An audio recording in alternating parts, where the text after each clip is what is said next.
Hello friends, today I am presenting a summary of the book How to Fail at Almost Everything and Still Win Big. This book was written by Scott Adam, a famous cartoonist. इस book में वो बताते हैं कि कैसे success मिलना आसान होता है।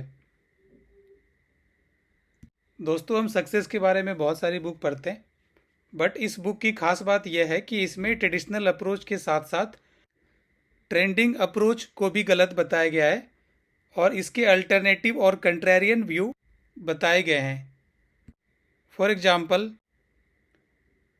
गोल्स को इस राइटर ने बताया कि goals are for losers. Explain करेंगे इसको लेटर कि कैसे गोल्स आपके सक्सेस के लिए उतना इम्पोर्टेंट नहीं है। ये रिकमेंड करते हैं कि आप गोल की जगह सिस्टम पे काम कीजिए, जिससे आपके सक्सेस के चांसेस बढ़ जाते हैं और आपकी सक्सेस की जर्नी भी बहुत ही ज़्यादा आसान होगी। आगे बढ़ने से पहले मैं आपको इनके बारे में शॉर्ट बता देता हूँ। इन्होंने एमबीए की डिग्री ली कि यूनिवर्सिटी ऑफ कैलिफोर्निया से। उसके बाद इन्होंने बैंक में 8 साल काम किया। वहाँ काम करने के बाद इन्होंने एक प्राइवेट कंपनी ज्वाइन की और वहाँ पे भी लगभग 8 साल काम करने के बाद इन्होंने न्यूज़पेपर के लिए कार्टून पब्लिश करना स्टार्ट किया, जो आज जो दुनिया भर में 2000 से अधिक न्यूज़पेपर्स में पब्लिश होती हैं। के लिए इस बुक में बात की गई है गोल्स एंड सिस्टम्स के बारे में। गोल्स को बताया गया है कि गोल्स आर फॉर लूजर्स। इन्होंने गोल्स के कुछ प्रॉब्लम्स बताए कि पहला है, जैसे आप गोल्स अगर बनाते हैं कि मुझे 12th में 100% मार्क्स चाहिए या मुझे आईआईटी जेईई क्लियर करना है, ये इतने स्पेसिफिक गोल्स अगर आप बनाते हैं तो आप बहुत सारी चीज़ें अपने लाइफ से बाहर कर देते हैं। और होता है कई बार कि वो फन या ज़्यादा बिगर अपॉर्चुनिटीज़ आपकी वहाँ पे वेट कर रही होती है, जिसको आप बिल्कुल ही इग्नोर कर देते हैं। गोल के साथ सेकेंड लिमिटिंग फैक्टर है कि अगर सिचुएशन सिंपल है तो एक हद तक गोल काम कर, लेकिन अगर सिचुएशन काफ़ी कॉम्प्लेक्स है जैसे हेल्थ, यहाँ सिस्टम इम्पोर्टेंट हो जाता है। अब बात करते हैं सिस्टम की। सिस्टम है क्या? System is what you do regularly. System and goal के डिफरेंस को दो एग्जाम्पल से समझते हैं। पहला है कि हमें अपना वेट 5 किलो कम करना है। यह एक एग्जाम्पल है कि आपने गोल सेट किया 5 किलो वेट कम करना। इसके लिए आपको चाहिए बहुत ज़्यादा विल पावर और पेन, जैसे फेवरेट फूड्स अवॉइड करना है, एक्सरसाइज करना है।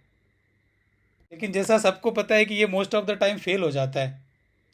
सिस्टम में ऐसा नहीं होगा, क्योंकि सिस्टम में आपको विल पावर यूज़ करने की ज़रूरत नहीं है। उसकी जगह पे आपको नॉलेज यूज़ करना है। फॉर एग्जांपल, कौन सा फूड आपकी बॉडी टाइप को सूट करता है, कौन सा लोकली ग्रोन है, कौन सा इम्पोर्टेड है। कुछ सुपर फूड्स हैं जो आपके मार्केट में ईजिली मिलते हैं और न्यूट्रिशंस वैल्यू मच बेटर होती है इम्पोर्टेड फूड से।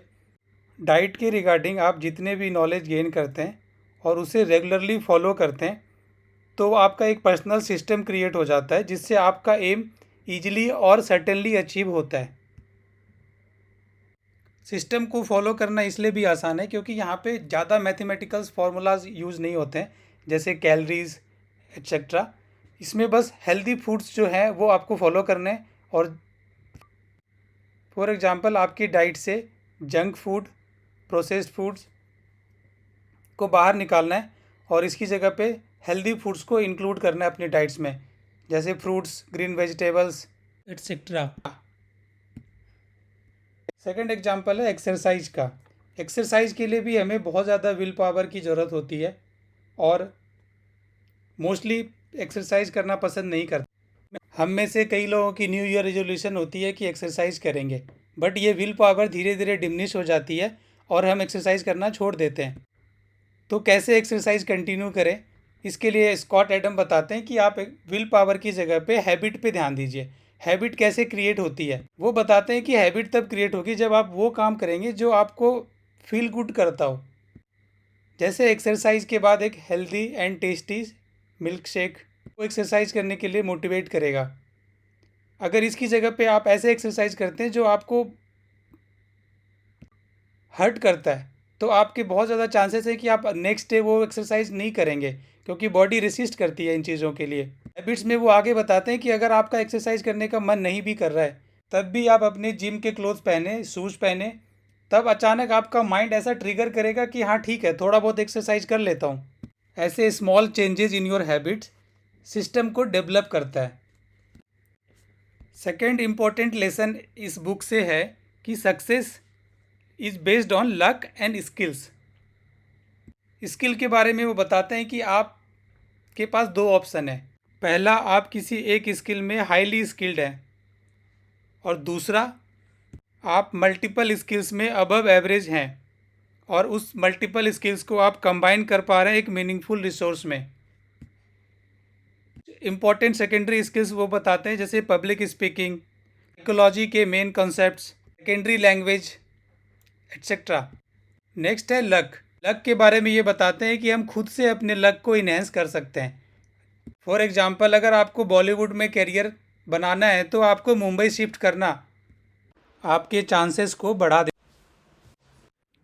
स्कॉट खुद भी अपने लक को मैनिपुलेट करने के लिए एक अफर्मेशन टेक्निक यूज़ करते हैं, जिसमें वो एवरी मॉर्निंग जो उन्हें अचीव करना है उसे 15 टाइम्स नोट डाउन करते हैं। इस अफर्मेशन टेक्निक को वो रिकमेंड करते हैं। इसके अलावा प्रेयर एंड पॉजिटिव थिंकिंग के लोगों के साथ रहना भी आपके लक को इंक्रीज कर सकता है। इन शॉर्ट वो ये बताना चाहते हैं कि आप अपने लक को किसी थर्ड पार्टी के ऊपर नहीं छोड़ सकते हैं, बल्कि उसके लिए खुद भी आपको लगातार काम करना होगा। अब इनके थर्ड लेसन की बात करते हैं, जो बताता है कि पैशन कैसे एक ओवररेटेड कॉन्सेप्ट है। फ्रेंड्स, कहीं भी काम करने के लिए या आपके बिजनेस इनिशिएटिव्स को स्टार्ट करने के लिए ऐसा रिकमेंड किया जाता है कि आपको आपके पैशन को फॉलो करना है। स्कॉट एडम जस्ट इसके अपोजिट कॉन्सेप्ट को प्रमोट करते हैं। स्कॉट के उनके बैंकिंग करियर के दौरान उनके बॉस ने बताया था कि अगर कोई पर्सन लोन के लिए आया है बैंक के पास और वो स्टार्ट करना चाहता है एक बिज़नेस जो केवल उसका पैशन है और उसको उस बिज़नेस के बारे में कुछ भी आइडिया नहीं है, तो उसे लोन सैंक्शन नहीं करना है। ये कॉन्सेप्ट उनके लिए काफ़ी वैल्यूएबल प्रूव्ड हुआ और बाद में वो इसको फॉलो करते थे।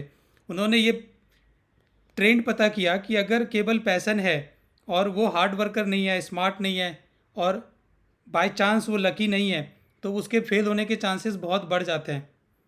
फॉर एग्जांपल, अगर क्रिकेट ऑडियंस है, बहुत सारे करोड़ों लोग हैं जो क्रिकेट के बारे में पैशनेट हैं, बट क्या वो स्पोर्ट्स की दुकान खोलेंगे, क्या वो सक्सेसफुल हो पाएंगे?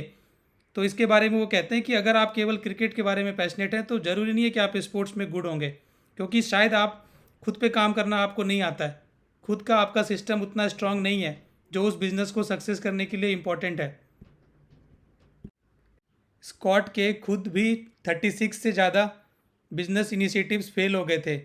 जैसे एक रेस्टोरेंट स्टार्ट किया था उन्होंने, लॉ कैरियर स्टार्ट किया था, रियल इस्टेट्स में स्टार्ट किया था बिजनेस, लेकिन लास्ट में वो सक्सेस हुए जब कार्टून उनका पॉपुलर हो गया था।